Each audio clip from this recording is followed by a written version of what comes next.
Welcome to BBC News. I'm Biggest Dickers, and I will be bringing you up to date with all the important events of the day. First up in today's events, we'll be crossing live to Mike Hunt with the latest news on Queensland's tropical cyclone. I'm Mike Hunt, live in Brisbane, as we look at the devastating effects of tropical cyclone Wanda.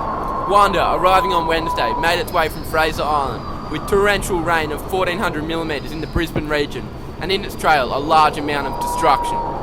16 people are expected dead, with the Brisbane River reaching its highest level since 1893.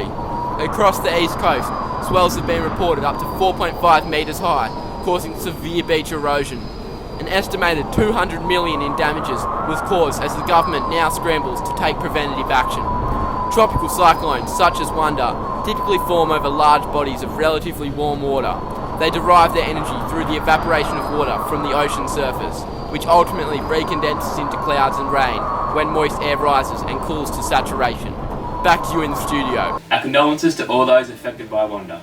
We now move on to the new major weather event as we jump to Wayne Kerr, who is currently in Darwin reporting live as Cyclone Tracy runs an absolute muck. I'm Wayne Kerr, live in Darwin as Cyclone Tracy, a Category 4 tropical cyclone, devastates the Northern Territory. 71 are expected dead with over $837 million of damage, as 70% of Darwin's buildings face extensive repairs. The cyclone winds, reaching 220 kilometres an hour, are all contained within a 48-kilometre radius of the epicentre, making Tracy the most compact weather system in the world, with an air pressure low of 950 hectopascals. Back to you in the studio. Tracy really was a devastating cyclone. We now cross live to Teresa Green, who's got the latest on Cyclone Althea on the Queensland coast. We're live!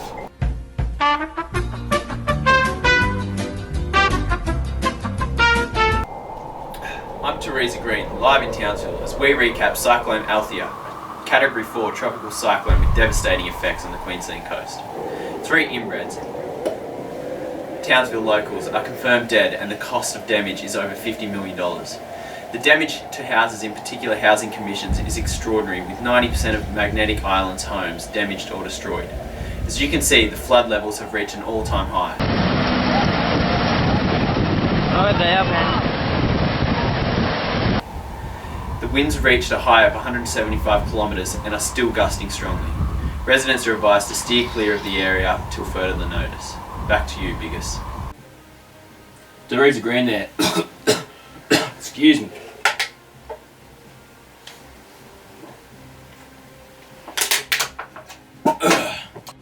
Teresa Green there reporting live from Townsville. We have Ben Dover stationed just near Cairns as we cross live to hear all about Category 4 Cyclone Larry. Thank you, Mr. Biggest. I'm Ben Dover reporting live north of Cairns as we look at the destruction caused by Larry. No injury or death has occurred. The winds reached a peak of 215 kilometres an hour, causing damage to 10,000 homes. The federal government has confirmed the damage costs are closest to $1.5 billion. Back to you in the studio. Ben Dover reporting on the effects of tropical cyclone Larry. We now cross live to Mo Lester, who has the latest on Cyclone Yasi. Thank you, Sir Dickus. I'm Mo Lester, live in Caldwell, as we look at the annihilation caused by tropical cyclone Yasi. Yasi, one of the biggest and most devastating cyclones to hit Australia, with a diameter of 1,450 kilometres and wind speeds reaching 285 kilometres per hour, caused mass evacuation from major cities, such as Cairns, as it flattened sugarcane, banana crops and buildings. The death toll was kept to 1 due to early detection, although the damage was a record $3.6 billion. Oh, and I think we have a local resident here from Caldwell. Hey, mate. What's your name, mate? Peter Farr. Oh, nice to meet you. Too. I'm Mo Lester. Sick. How has this devastating cyclone affected you? Yeah, it's actually been pretty tremendous. Hey, like, built the house 15 years ago. Perfect location, perfect house, 15 years in the making, and it's gone. It's gone. Just like that, eh? Just like that. When in Rome, eh? What they say, when in Rome. When in Rome. Anyway. Thank you, Peter Farr. Too easy, have a good one. Nice to meet you. You want some? So I'm here with Alex Rankin, and it's been in the thick of the wild weather. Oh mate, I've been in the elements. It's been cold, it's been rainy, it's been windy, it's been everything, mate. You don't know until you're here. Northern New South Wales, Lennox Head, the weather's all over the shop. So just like to ask you about the wild weather that's been happening. Oh, it's been pretty wild at the moment, man. Guys, just like to ask you about how the wild weather's been just devastating these days, hasn't it? The weather Yeah. has been affecting my sleeping patterns. This wild weather is Brad Hunt, what do you reckon about this? It's my sleeping patterns. They're gone. He's staying up to 1 o'clock every night, not getting his night's sleep. Wind provokes bushfires, and bushfires are dangerous. High winds can provoke cyclones, so if cyclones happen, bushfires can be even more dangerous. Thanks. Any damage to the houses? Just my sleeping patterns. What about this weather? It's good. Good weather! How about that tornado that ripped through, eh? The tornado! What do you think about this wild weather, hey? It's fucking crazy! It made it rip through 2007. My house has never been the same. The structurally, my house just hasn't been the same since the insurance insured my house for 120 grand. It's never been the same, not built the same, not as good. Well, with all this talk about cyclones, you'd certainly want to be covered by insurance, isn't that right, Kim? Oh, yeah, with these wiggles. Welcome back, and welcome to our very special guest all the way from North Korea, Kim Jong-un. Now, Kim, tell us about this amazing insurance offer you have available for all our viewers today. Oh, hello there, I'm Kim Jong-un, and today I'll be talking you through what insurance is, how to get it, terms associated with insurance, what it covers, and different types of insurance about all this wild weather. Insurance is a contract represented by a policy in which an individual or entity receives financial protection or reimbursement against losses from an insurance company. A policy is a document detailing the terms and conditions of a contract of insurance. A premium is an amount to be paid for a contract of insurance. This changes due to the nature of the object. For example, a car, a house, and the history of the person and location in which they live. A claim is an application for compensation under the terms of an insurance policy. An excess is the amount of money you pay towards a claim for loss or damage to your object insured. Insurance can either be third-party property, covers the damage to other people's property caused by you but none of your own property, or comprehensive, covers the damage to other people's property and your personal property that is being damaged. Home and contents insurance covers damage to all property inside the house as well as the house if damaged.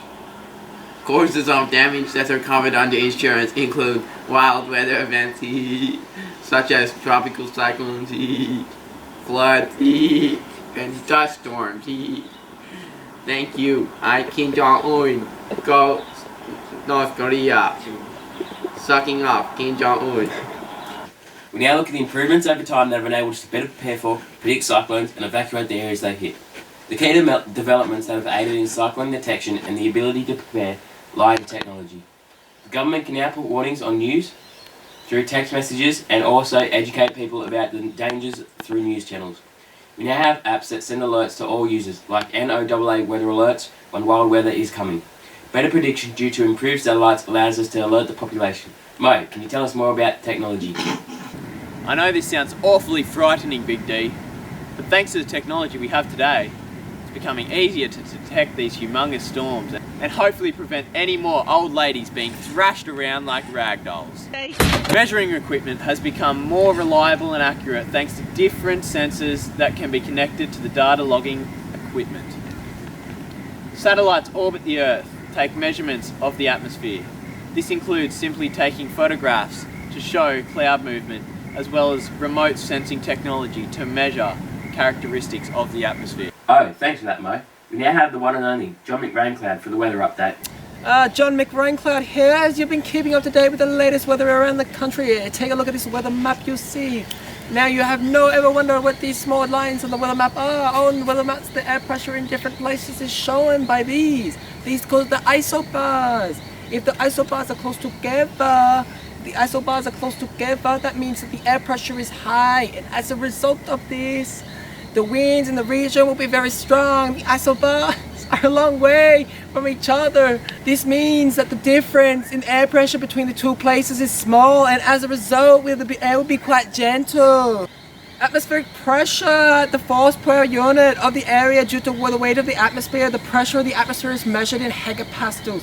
Air moves from place with high air pressure to place with low air pressure. The movement of air is what we notice as a breeze or a wind. So John, what you're saying is cyclones and tornadoes are examples of extremely violent storms produced by large differences in air pressure, and they are usually formed over relatively warm water. Then migrating to the land, and the whirly wind is caused due to extremely low air pressure mixing with the higher air pressure, resulting in the formation of a tropical cyclone.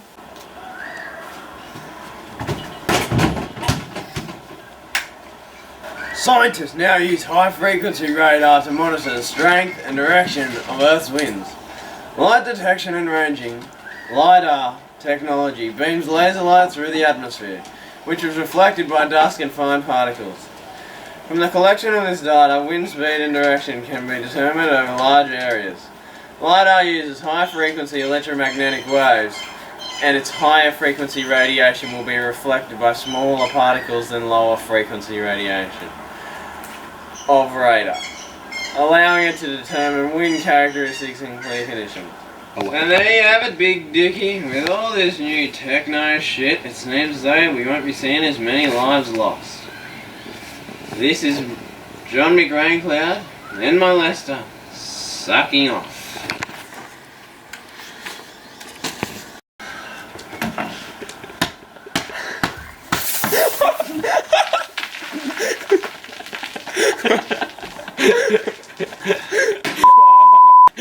Oh my fucking god! It's in my eyes!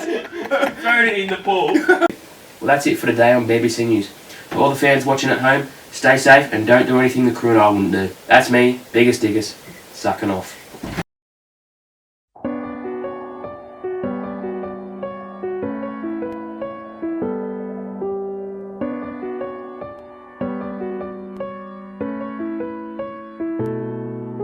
Snow glows white on the mountain tonight, not a footprint to be seen. A kingdom of isolation, and it looks like I'm the king. The wind is howling like this rolling storm inside. I couldn't keep it in, heaven knows I've tried. Don't let them in, don't let them see. The good guy you always have to be. Conceal, don't feel, don't let them know. Well, now that you know, let it go, let it go. Can't hold it back anymore. Let it go, let it go. Turn away, slam the door. I don't care what they're going to say. Let the storm rage on. Cold never bothered me anyway. This is the Real Squad, sucking off.